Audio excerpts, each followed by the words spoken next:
We are delighted and privileged to have with us Gayatri Yadav. She is the CMO, Chief Marketing Officer, India and Southeast Asia, Sequoia Capital. Gayatri has previously served as the President, Consumer Strategy and Innovation at Star TV Network. She has held the position of Marketing Director at General Mills and has also handled brand management at Procter & Gamble. Today, she'll be speaking about building a personal brand. And over to you, Gayatri. Thank you so much. Hi, everyone. Can you hear me? Is the mic working fine? Yes, we can. Awesome. Great to meet everyone today and happy Women's Day. Let's make this interactive. I do have a presentation to share, but it'll be great if we have this interactive. I can see Deepa, who I know for many years, and a few familiar faces on the call, which is great. I'll just open up the deck just a minute.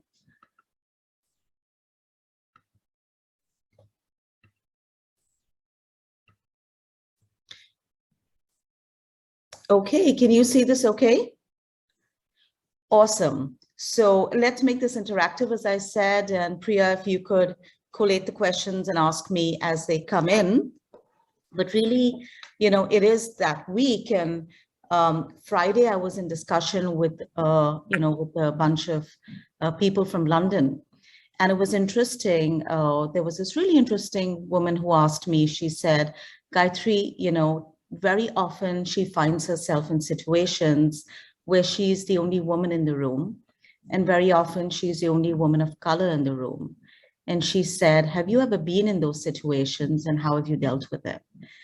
And I was looking back at my career and when I started working now 30 years ago, and thinking how often I was the only woman in the management team, or the only woman visiting the factory, or very often the only woman in sales. And there are lots of interesting stories linked to that as well. But I looked at her and I said, it really depends on what your objective is. Is your objective to fit in and conform, or is your objective to stand out? And she looked at me and she said, that's a really interesting reframing, because if it is your objective, and I'm not saying everyone's objective is to stand out, but as women, I think we should perhaps lose the need to conform, right? And I think there's no better time to be a woman than today. And embrace your difference, embrace what you bring in, embrace yourself, and that, and be the best version of yourself, whatever that is. And they asked me, they said, how has your career evolved, and how would you see how you grew as a leader? And I said that if I were to divide my career maybe into two parts, I would say the first part was a bit like Henry Higgins' song from My Fair Lady, which was, the whole song of why can't a woman be more like a man? And the whole idea of trying to be more man than man, and fitting in, and, working harder and proving oneself. And I remember I was once in a panel discussion, and this was, 15 years after working, maybe just midpoint in my career. And there was a discussion about how women, need to be more man than man. And I said, I remember looking at the table and I was saying that, women have joined the workforce, and yet we're not having discussions of how the workforce should change. And the whole discussion is how women should conform. And someone I know and deeply love and respect looked at me and said, Gayatri, you work harder than any man I know. And I said, well, that's not the point. It's not about me. We should be confident enough to have the discussion of how do you embrace true diversity. And everyone knows the study that Google did, which is the highest performing teams are teams that are diverse. So they have multiple points of view, but you need to create a context of safety in which true diversity can flourish. So we're going to talk about branding, but ultimately we're actually going to just talk about you, right? And building your personal brand is nothing but embracing who you are. And as Oscar Wilde said it, be yourself, everyone else is already taken. And God kind of broke the mold when he made you. So embrace who you are and the uniqueness that is you. And building your personal brand is first and most fundamental, just understanding your unique self and then expressing that to the world. So this is a photograph I took, just before the pandemic broke. I had gone to Harvard, and this was when I was in Boston, and I had gone to do a course with Michael Porter, who I deeply respect. And as I was looking at the Boston Harbor, and the seagulls are beautiful, it reminded me of Jonathan Livingston Seagull. And this quote, which is, actually there are two quotes that work. One, which is not written on the slide, and I'll start with that, which is, if you were to dissolve space, all we have is here. And if you were to dissolve time, all we have is now. And that's a reality, right? We don't know what the past is. We don't know what the future is. We can only really live the present, the here and now. And everything we've gone through, right? The pandemic, and now we're on the verge of another strife, if not war, has taught us that really making the most of now is not just a platitude, it's a reality, because who knows what tomorrow will bring. And all of us embrace that very fluid mindset. But the other quote that I think is very relevant for today is, you have the freedom to be yourself, your true self, here and now, and nothing can stand in your way. And I would argue, for a lot of women, not even yourselves should stand in your way, because very often we are our worst enemy as well. That inner critic comes in the way of advancement. And I'm not saying you need to drown the inner critic. The inner critic has a role to play, but at times I think you should sack them, because it is important to believe in yourself and take that journey to yourself, which is a journey of branding. This is what Bezos said: your brand is what people say about you when you're not in the room, right? And it all boils down to character's destiny. When I was a young child, my grandfather, who was an entrepreneur himself, I grew up in an entrepreneurial family, told me that, beta, he used to call me beta, which I never understood, that why he said that, but now I do. So he said, beta, if you lose money, that's fine, you can earn it back. If you lose love, that's very hard, but again, it's salvageable. You can win that back. But if you lose your name, you lose everything, right? And that was maybe the first marketing lesson I got as a young marketer, is that reputation is everything, right? And everything we do and don't do builds or depletes our brand. So please don't be in this desire that I have to go out and, at all costs build my brand. At times, maybe not doing anything is important to build your brand. And don't do anything just because you think that's the thing to do. Do it only because you genuinely believe it. And I will share examples of people who have done one tweet and they've built their brand, right? Or have done 0 tweets. My father was a person who said that you should come in the papers twice. Once when you're born, which is a birth notice, and once when you die, your obituary. And he steadfastly refused, despite being a businessman and quite a change maker, refused interviews because he felt those were a distraction. And again, I'm not saying either answer is right. I think you need to find your own answer. Don't follow the herd. Find your own unique answer about what does brand building mean for you.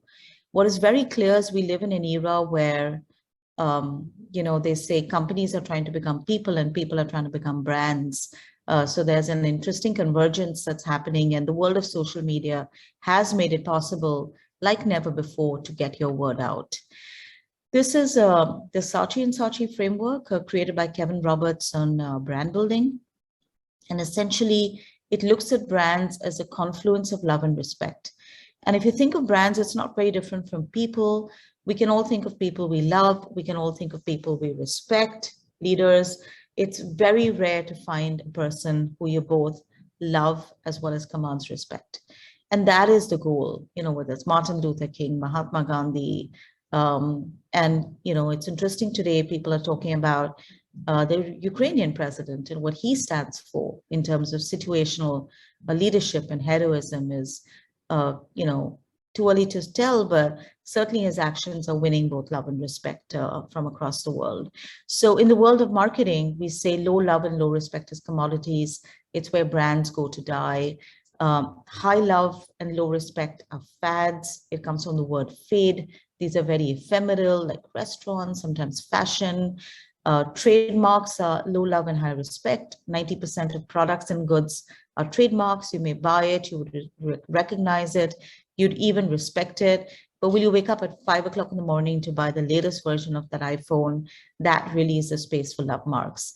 And, if you think closer home, we have brands like Amul, which, traditionally should have been a commodity. It was, butter is a classic commodity globally, but they've really built this deep brand of, which has the longest running ad campaign in the world and really wins both the love and respect of the public. So when you think of your brand, you should think about both love and respect and think about what are you doing that can win you both, which is very, very hard, but very desirable. There's personal brand and there's personal branding. A brand, marketers don't own brands. Companies don't own brands. A brand exists in the minds and hearts of people. It's what Bezos said. It's what people say about you when you're not in the room. So brand is rooted in the minds of people, revolves what people say about you. Personal branding is the effort you make and revolves what you say or what you put out about yourself. And I think what I want to say is anyone can take fancy pictures, don't focus on the form, but very few people take time to think about who am I, what is it I want to do, what is my message, and what is the impact I want to make on the world, right?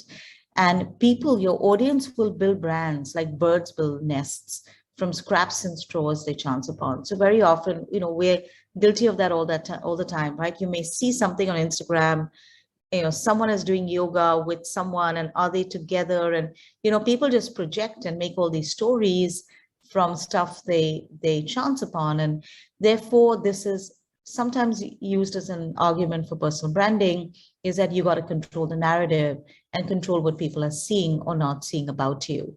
Again, I want to say that I don't advocate you do it or not do it.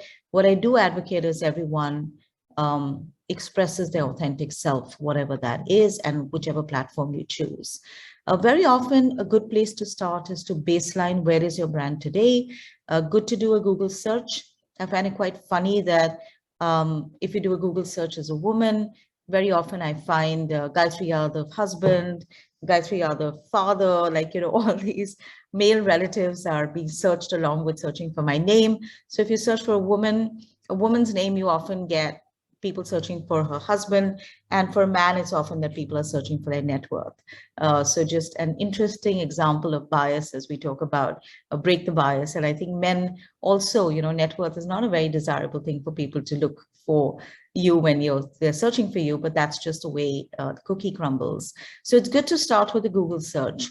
Good to do even just a survey, and I don't mean like a quantitative large sample survey, but talk to people, talk to friends, talk to colleagues, talk to people in your building, talk to family, and just get a sense of, I think self-awareness is so important. Get a sense of how are people perceiving you, right? I find that if you ask people in a non-accusatory, just objective way, what people think about you in a one-on-one way, you find that people will very often tell you the truth and give you the answer.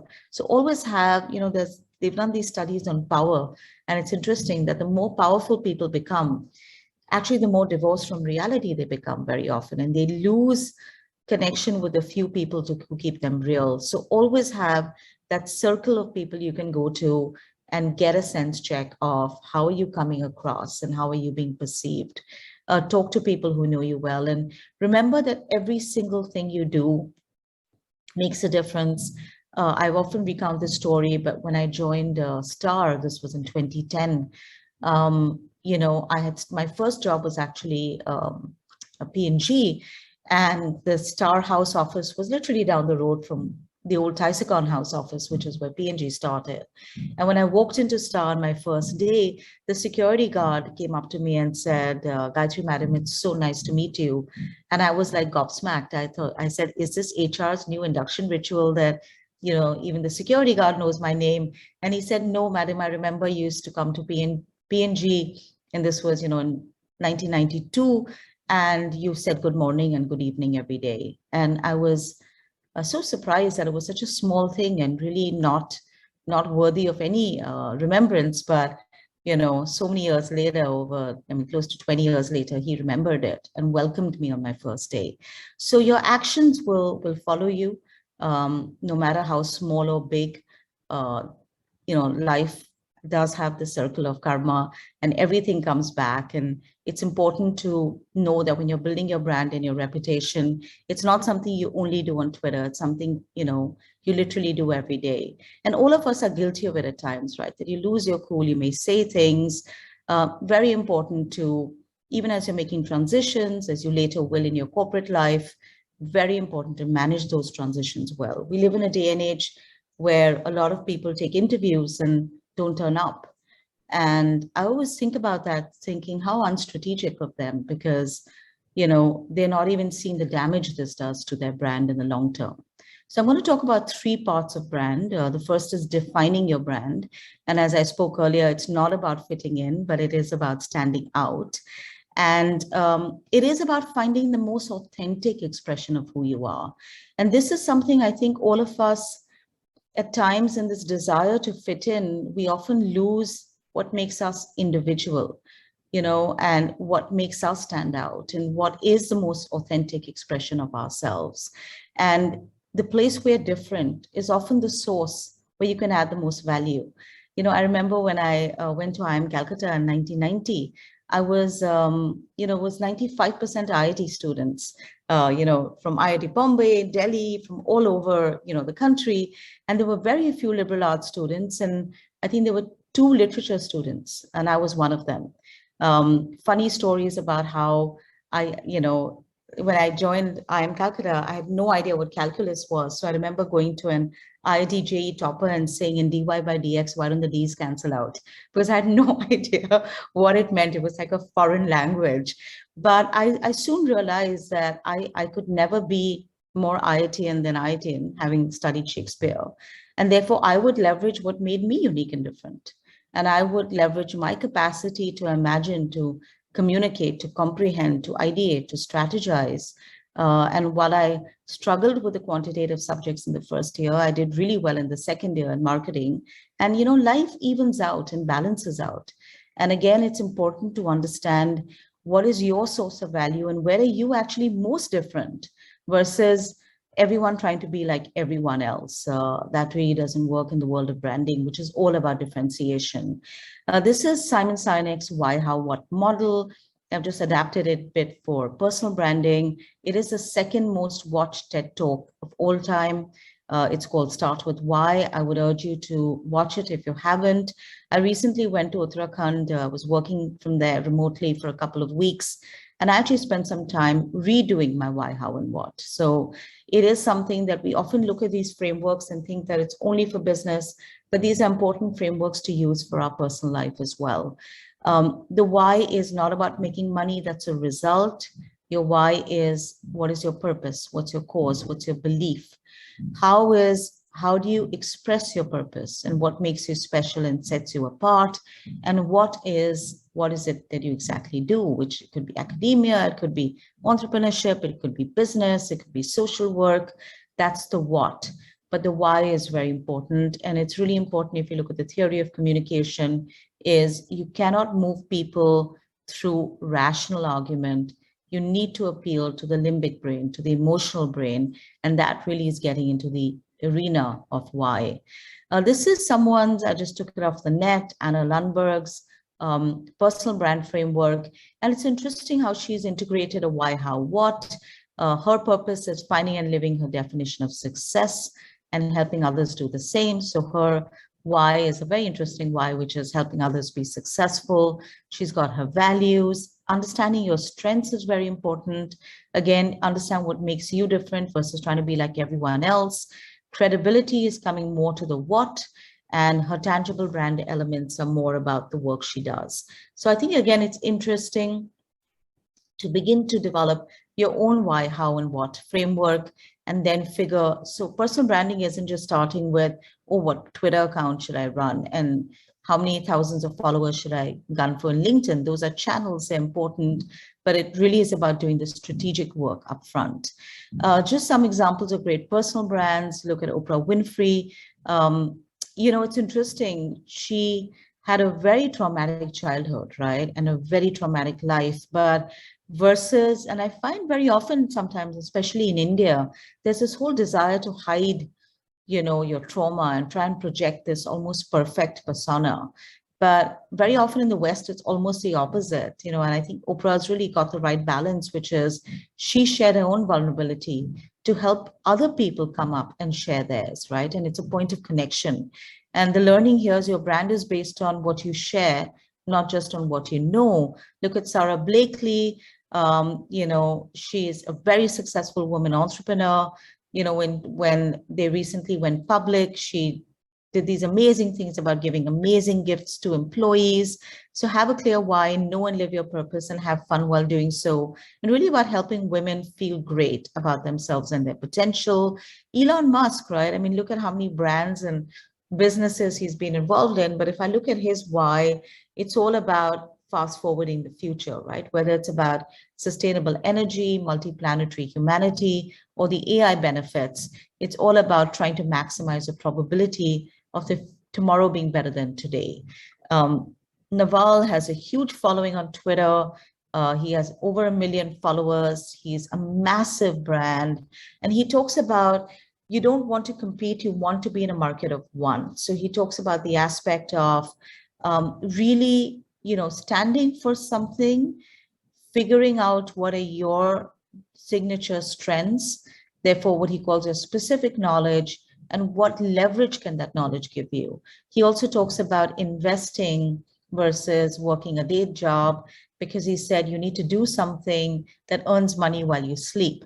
So investments can earn money while you sleep. Media can earn money while you sleep, or at least earn reputation while you sleep, because someone can be watching your YouTube video even while you're sleeping. So he talks about leverage as a very important idea. And if you haven't watched his podcast or his, looked at his Twitter handle, I would urge you to do so. There's great learnings on personal branding there.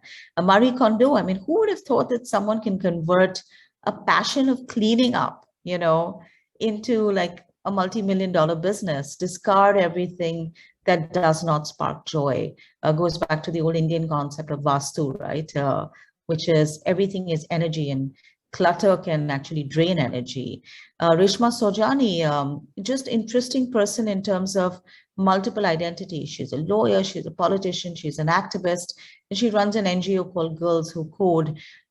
We can't think of any better way of becoming our best selves than by finding something we're great at. So that's an interesting example of personal branding as well. Adam Grant, very in the news these days, but really he's on Twitter. He's a professor, he's an author, but basically his why is really about helping others succeed. And he's a psychologist, professor, writer, and speaker. Anand Mahindra, interesting, runs a multi-billion-dollar business, but is sort of, I see him on Twitter, I see him on LinkedIn, just being him, right? And people ask me often that if I'm running a company, or if I'm working in a job, does my personal brand handle only need to reflect my company or my job? And I was like, if that's all it did, then why have a personal handle, right? They can just look at your corporate handle. I think your personal handle exists for a reason. You may decide that 70-80% of what you do in your handle can be linked to your job, but otherwise don't be afraid to be yourself.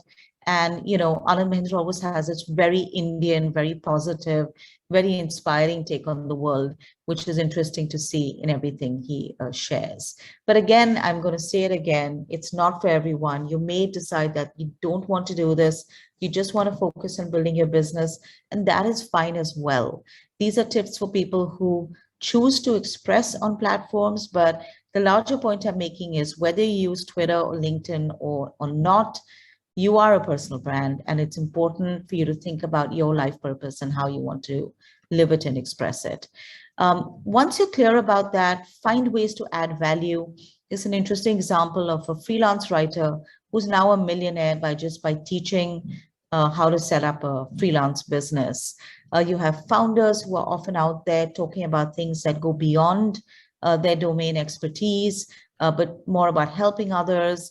And then, you know, this is an interesting example of Gabbar. He's a friend of mine. He used to be a brand manager in Reckitt and Coleman, and now he's running his own marketing agency just because he was such a huge influencer on social media.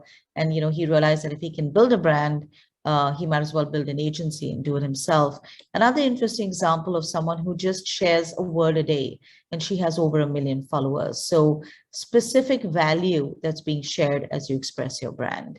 The second part of this, moving on really fast, is once you define your brand, how do you express your brand and what is your story? I wanted to share, you know, I've sort of adapted this framework from something I saw online. But, you know, a lot of women talk to me about imposter syndrome. And if you see it as a confluence of confidence and competence, right? Women are often, Adam Grant had done a study where he found that men are often seen to be more confident and less competent. Women are often meant to are seen to be more competent and less confident. And then you have novices who are both underconfident and not yet competent because they're still learning. And very often I find that we tell women that, oh, just become more like a man, right? Like just fake it till you make it, you know, just like, you know, lean in and, you know, and I'm not saying those things aren't important, but I do think that maybe there's another answer, either to imposter or armchair, right? Which is more a rooted self-aware confidence, you know, which comes from, I do think self-awareness is a strength, is a very strategic strength. And very often when I look at people and try and assess and, you know, and at Sequoia, we're called Sequoia because we partner with daring founders and try and build legendary companies. And the Sequoia tree, legendary as in defies time, and the Sequoia tree is known to grow for up to 3,000 years. We live in an era where average company lifespan is 17 years, right? So we can all take inspiration from the redwood. But, you know, so I do think that a real signal for a leader who can stand the test of time is self-awareness. And therefore, what I would posit is really developing a self-aware confidence versus, you know, just a shallow confidence, which is a confidence rooted in knowledge of our strengths and our weaknesses and our competence and our vision and where we want to go. And I do think that that would be a higher order than trying to ape any gender in the way forward.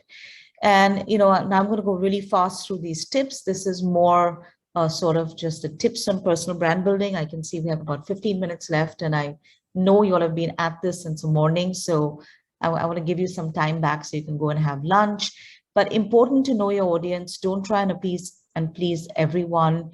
Be yourself and your tribe will find you. There are steps to crafting your story. There's some content tips, some best practices, and some do's and don'ts.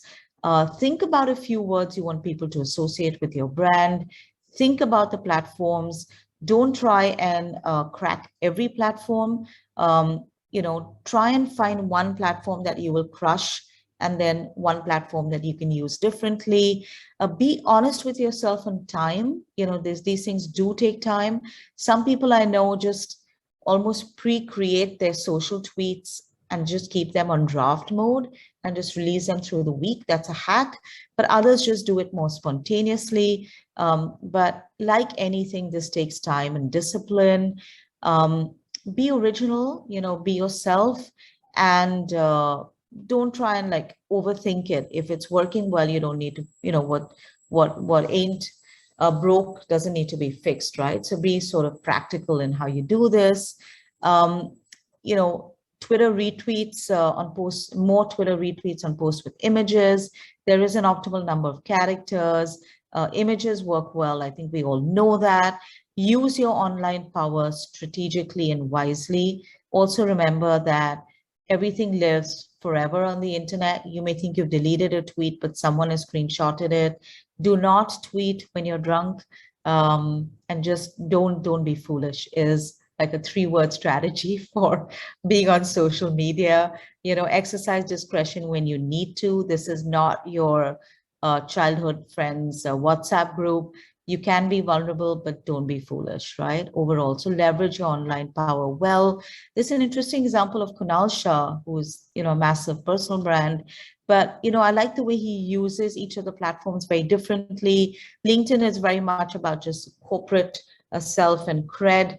Twitter, he's this eternally curious person, right? He's constantly running polls and into learning, talks a lot about high status societies and low trust, which also ties in with the brand model of cred, which is all about creating a trustworthy community of financially trustworthy individuals.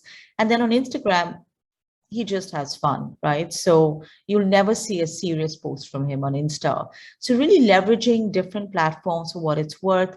What I would say is don't try and crush all platforms at a time. Pick one or two where you're really playing the game. And as you build your tribe in each of them, then you can add more. Difference between good and great content. Some of this we've spoken about, but make it personal. That drives emotional engagement. Don't be afraid to showcase your vulnerability. So that's about being the underdog. Be provocative, but again, don't be provocative for the sake of being provocative. So it's a fine nuance till you understand that nuance. Be safe, I would say.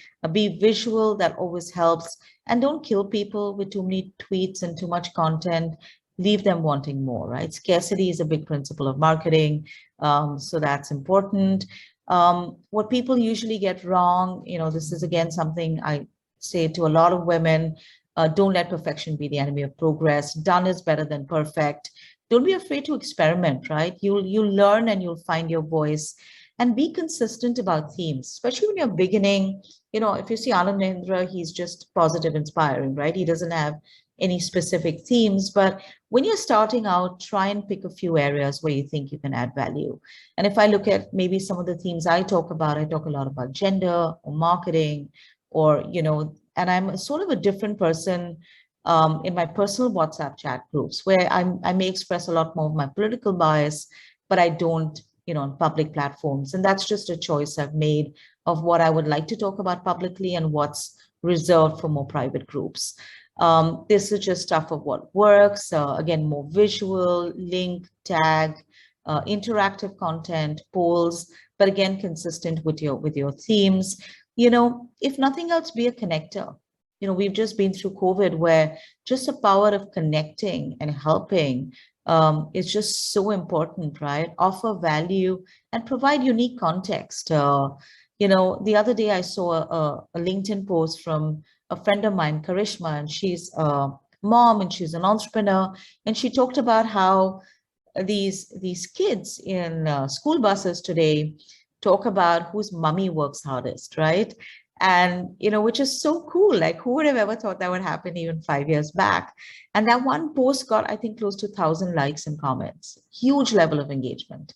So that's unique context, which only Karishma had, being an entrepreneur and a mom with school-going kids, sharing a bit of her story, but it obviously resonated with so many women and, went completely viral on LinkedIn. So that's really the example of providing unique context. At times you may need to reinvent your brand, have a narrative that's clear and crisp, and own your reinvention. Your reinvention may happen for multiple reasons, but it's again important that you take charge of that and you own that story. The master or mistress of reinvention is Priyanka Chopra. It's amazing how she reinvented herself from Bollywood to Hollywood to an entrepreneur to an activist.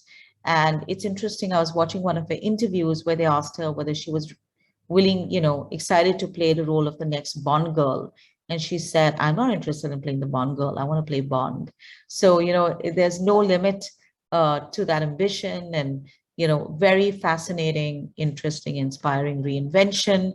And I put the example of Falguni to say that, no bigger story of a female entrepreneur in this country. She's done one tweet. This is her tweet. Beauty gets a new name. Nykaa.com goes live tomorrow in 2012. You can say that tweet really aged well, right? So the reason I talked about this is she's busy building a business and she's not on Twitter every day, but yet she has a massive brand, right? And it's a brand that's built through achievement. It's her journey. She selectively does engagements. So, again, there is no one road. You need to find your own path. I find that, I'm very inspired by the Lotus, and this is not for, and this doesn't demonstrate any of my political leanings, but it's more as a symbol of, almost India. And it's interesting that the lotus is a very Hindu ideal, which is attached and detached. It is in the water, but not wet, right? It can flourish despite the conditions. And I do think that so much of branding and marketing is, play the game, but don't be consumed by the game. Just retain that perspective, to balance the passion. And that's super important. Remember, your story has a power to break down barriers and change the world. So own yourself, own your story, and dare to lead. I love this quote from Brene Brown, where she quotes Joseph Campbell, who says, "The cave you fear to enter holds the treasure that you seek. Own the fear, find the cave, and write a new ending for yourself, for the people you're meant to serve and support, and for your culture. Choose courage over comfort, choose whole hearts over armor, and choose a great adventure of being brave and afraid at the exact same time." And that is the journey of branding. And remember that everything I've taught you, hopefully this will work. I'm trying to get to the next slide, but I don't think it's working. But, the next slide actually had an image of two men near the water. And I often tell the story that there was a monk teaching his disciple how to walk on water and taught him for about a year. And when it came time for the monk to leave, he got on his boat and he was paddling away, when suddenly the disciple came running on the water and said, teacher, I've forgotten mantra number 105. And the teacher looked at him and said, doesn't matter, you're walking on water. So all of these are just guidelines to be used or discarded at will. Remember, you will find your own way to walk on water and your own answers. There is no prescription. People often ask me, what would you tell your 25-year-old self? And I say nothing, because knowledge can be taught, but wisdom has to be lived. And you will live it and you will find your own answers. So thank you. I think I've finished in time and given you enough time for you to get back and have some lunch before your next session. Thank you so much. And I see in the chat people just marveling at what all you said. And I really liked, because in the previous session, we were talking about inclusivity and diversity. And something that you said in the beginning of your talk, that we also have to see that are we providing these diverse group a safe space in the workforce? So that, I guess, that really worked well. And also with entire thing about, that self-awareness, also the theory of karma. So you should be aware of what you are giving out in the world. But, I really liked, and also all the examples that you gave globally and locally, and also giving your own anecdote with that watchman. I guess this all will kind of stay with all our participants. And really, thank you. Thank you for those inspiring words, Gayatri. Thank you so much. And thank you for having me here. Thank you. And let's hope for a day where we don't need to celebrate Women's Day.